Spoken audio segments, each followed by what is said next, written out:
संतों का 2 मिनट का सत्संग भी, उनका संग भी, उनकी दृष्टि भी जब किसी जीव पर पड़ जाती है, कृपा हो जाती है। आप सभी को प्यार भरी राधा स्वामी जी।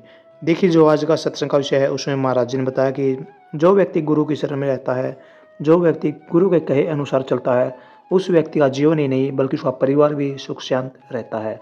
गुरु महाराज जी ने बताया कि आप गुरु की कभी भी अवहेलना मत करो, गुरु की बताए गए हर मार्ग पर चलो और उनके बताए गए मार्ग चलकर आप अपने जीवन में और अपने घर परिवार में प्रकाश को भर सकते हो और वो प्रकाश आपको सत्य का ज्ञान कराता है और आपको प्रभु के समीप लेके जाता है। गुरु महाराज जी ने बताया कि आप किस तरह अपने घर में भक्ति कर सकते हो और कैसे अपने मन को भक्ति में लगा सकते हो। और साथ ही गुरु महाराज जी ने बताया कि गुरु का हर वचन, गुरु की दया दृष्टि उस व्यक्ति पर विशेष तौर पर होती है जो व्यक्ति सत्य का संग करता है, जो व्यक्ति अच्छे गुणों को अपनाता है और अपने अंदर अच्छे संस्कार भरता है। तो चलिए आपका कीमती समय सत्संग को शुरू करते हैं। कृपया सत्संग को पूरा सुनकर पुण्य भागीदार अवश्य बनिए। राधा स्वामी। गुरु भक्ति ही प्रभु भक्ति है और प्रभु की भक्ति, गुरु भक्ति में ही मुक्ति है। वैसे मुक्ति कहीं भी नहीं है। पहले मुक्ति बुराइयों से होगी, फिर मुक्ति संसार से होगी और फिर जन्म मरण की मुक्ति उसके बाद में होगी। हम मुक्त कहाँ होते हैं? हम तो एक चीज जो रख लिए है हमारे दिमाग में, उसी को ढोते ढोते जिंदगी भर उसको ढोते रहते हैं। आदत जो हो गई है उसको छोड़ना नहीं चाहते। ये नहीं सोचते कि जो कर्म करने जा रहा हूं इस कर्म का परिणाम क्या होगा, कितने दिन के लिए मैं ऐसा करता हूं। महात्मा की बात, आदमी कर्म करता था, लूटता खसूटता था, एक डाकू था।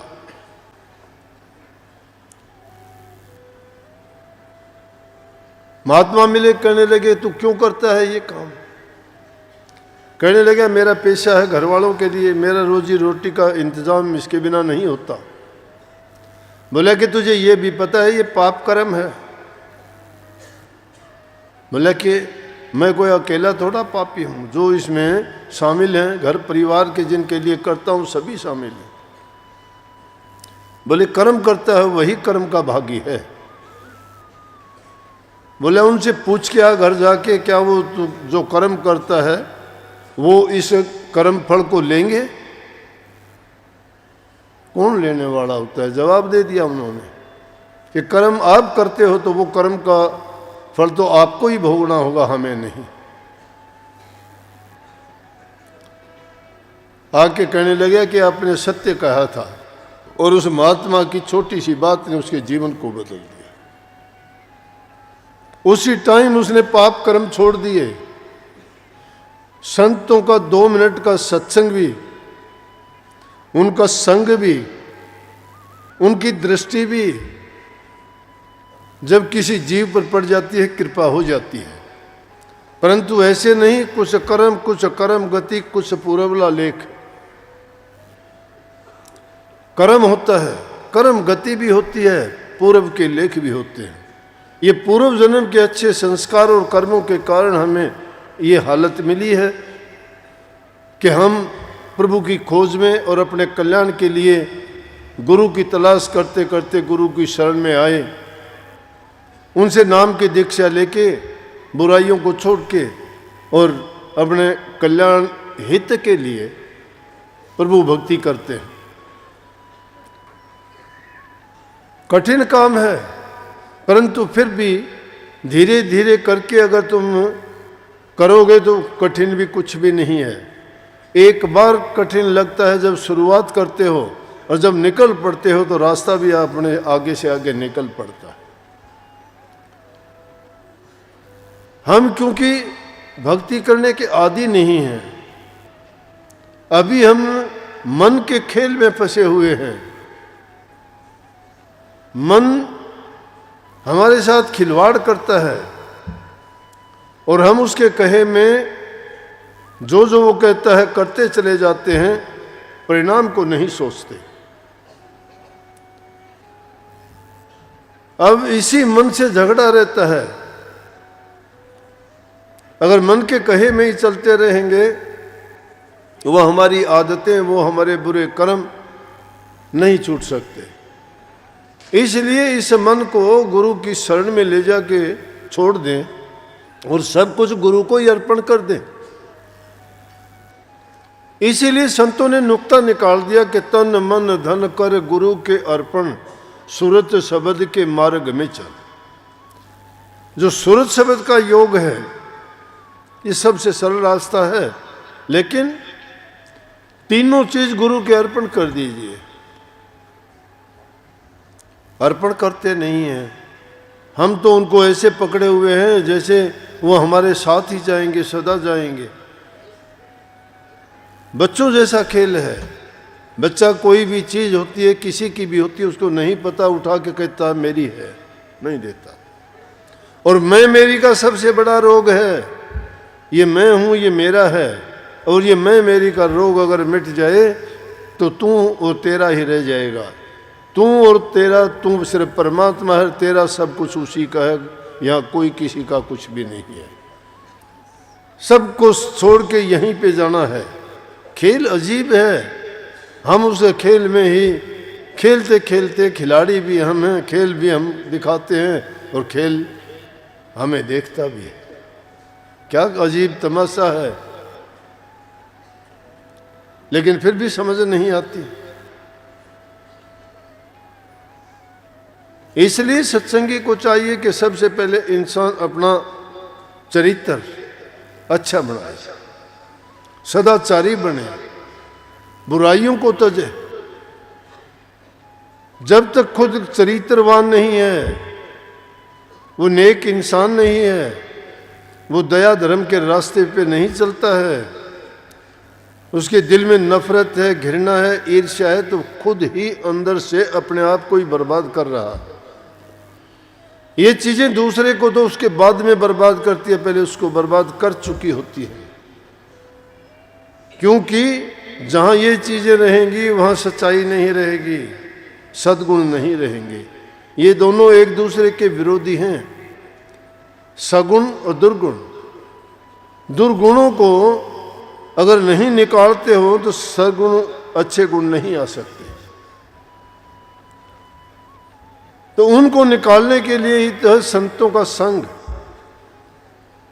संग जिसका अच्छा नहीं है, खान पान जिसका शुद्ध और पवित्र नहीं है, विचार जिसके अच्छे नहीं हैं, संस्कार जिसको सही नहीं मिले हैं, उसका सुधार होना बड़ा कठिन है।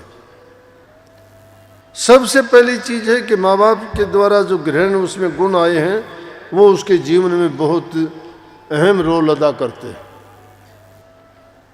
माँ बाप बच्चे की नींव हैं, अगर वो जो चाहें बच्चे को बना सकते हैं, लेकिन उसके साथ साथ हमारे अन्न के खाने से मन बनता है, मन के बनने से उसमें गुण बनते हैं, गुणों के बनने से उसका परिणाम ज्ञान और विज्ञान बनता है। ये 5 कोष हैं। अन्नमय कोष पहला है, मनमय कोष दूसरा है, ज्ञानमय कोष तीसरा है, विज्ञानमय कोष चौथा है और आनंदमय कोष 5वां है। लेकिन ये सारे के सारे अन्नमय कोष पर निर्भर करते हैं। जो इंसान शुद्ध अन्न नहीं खाता है, अन्न की भी शुद्धि की अलग अलग बात है कि नंबर शुद्ध अन्न कैसा कमाई का होना चाहिए, अपनी मेहनत का होना चाहिए, हेरा फेरी का, भ्रष्टाचार का, ठगी का, लूट का, खसूट का अगर अन्न खाता है वह कभी भी वो इंसान अच्छा नहीं हो सकता, उसके विचार अच्छे रह ही नहीं सकते। फिर वो अन्न सात्विक भी होना चाहिए। अन्न भी 3 प्रकार का है। सात्विक अन्न बड़ा सादा होना चाहिए। जैसा अन्न खाते हो वैसा मन होगा आपका, जैसा मन होगा वैसे विचार हो जाएंगे।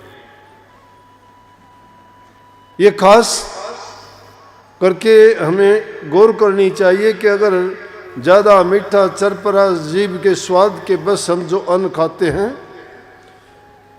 वो हमारे विचारों को शिथिल नहीं रहने देते। एक अभ्यासी को, सत्संगी को जो नाम का अभ्यास करते हैं उसको वो शुद्ध पवित्र और सात्विक अन्न मैंने कहा है। शुद्ध अन्न वही है जो कमाया हुआ हो, सात्विक अन्न जो हल्का आसानी से हजम होने वाला, ये नहीं जो अनाप शनाप खा लेते हैं, भर लेते हैं किसी गाड़ी की तरह से, उसमें जो आया मन में डाल लिया, जो आया डालते गए। अरे ज़्यादा सामान तो तुम रूढ़ी कहते हैं, कुल्डी कहते हैं, उस पर डालोगे बदबू उठती है, उसमें पास से भी गुजरना नहीं चाहते। तो वो सिर्फ कवर है, पेट उसके ऊपर ढका हुआ है, बाकी तो कुल्डी है अंदर में। हमने जो जो टाला वो सड़ के उसमें गंद बन गया उसका सब का सब। और वो गंद बनेगा तो उसमें से गंदगी की जो बू निकलेगी वो तो हमारे विचार और ख्याल में, हमारे सर में चढ़ जाएगी, अच्छी सोच ही नहीं रह पाएगी। उसको आलस, निद्रा और ये चीजें घेरे रखेंगे, वो नाम भक्ति कहाँ से करेगा। इसलिए अन्न का शुद्ध होना उसके लिए बड़ा जरूरी है। तीसरी चीज है विचारों की शुद्धि। विचारों की शुद्धि का अच्छे ग्रंथों के पढ़ने से, महापुरुषों के वचन के सुनने से और नेक इंसानों से वार्तालाप करने से हमारे विचारों की शुद्धि होती है। जिसका संग करोगे, जैसे इंसानों के पास बैठोगे, आप में वही चीजें भर देंगे। संकीर्ण विचार क्यों हो जाते हैं? छोटे विचारों के लोगों के पास बैठोगे, वो छोटी बात आपको, जिसको निंदा कहते हो, चुगली कहते हो, बुराई कहते हो, ये छोटी बात है जो इंसान के विचारों को, ख्यालात को गिरा देती है, नेक इंसान नहीं बनने देती, रुकावट है ये।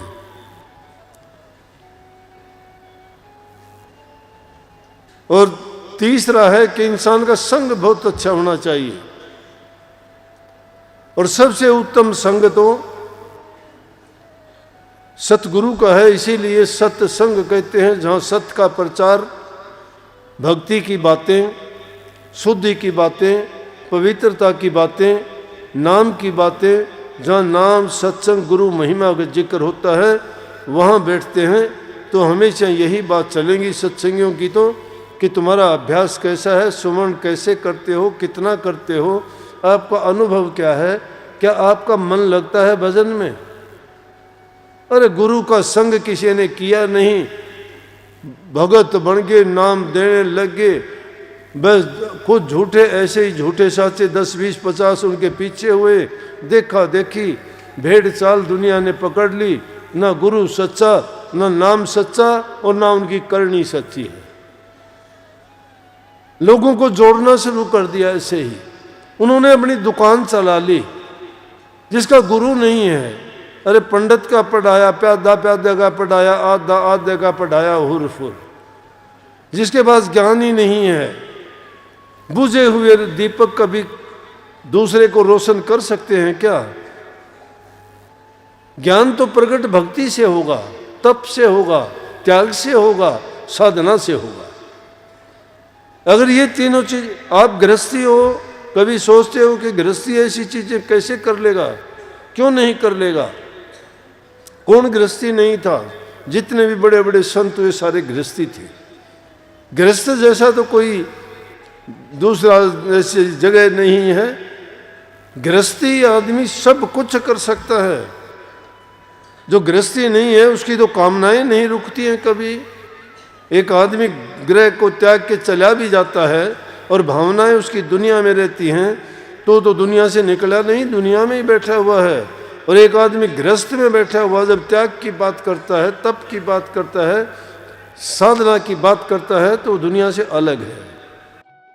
प्रवचनों को पूरा सुनने के लिए का बहुत बहुत धन्यवाद। हम आशा करते हैं अपने प्रवचनों को बड़ा ही ध्यान से सुना होगा।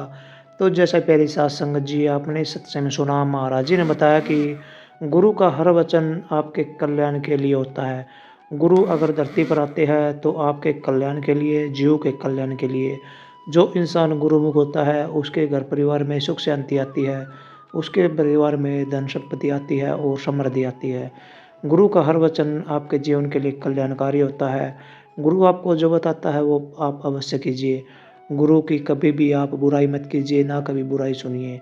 जो इंसान गुरु की बुराई करता है उसे या तो क्या अगले जन्म में भी सुख नहीं मिलता। जैसे गुरु महाराज जी ने बताया कि आप कभी भी किसी का बुरा मत कीजिए, जितना भी हो सके आप अच्छाई के कार्य कीजिए, अच्छे कार्यों में अपने मन को लगाइए और आप अपने मन को शांति मिलेगी और आप अपने हर कार्य में सफल हो पाएंगे। तो कृपया गुरु महाराज जी की इन बातों को आप अपने जीवन में अवश्य उतारिए और अपने जीवन को सार्थक अवश्य बनाइए। और साथ ही अगर आपको सत्संग अच्छा लगा तो कमेंट बॉक्स में राधा स्वामी लिखकर पुण्य भागीदार अवश्य बनिए। मिलते हैं जल्दी एक नए और बहुत ही प्यारे प्रवचनों के साथ। तब तक के लिए आप हमें दीजिए राधा स्वामी।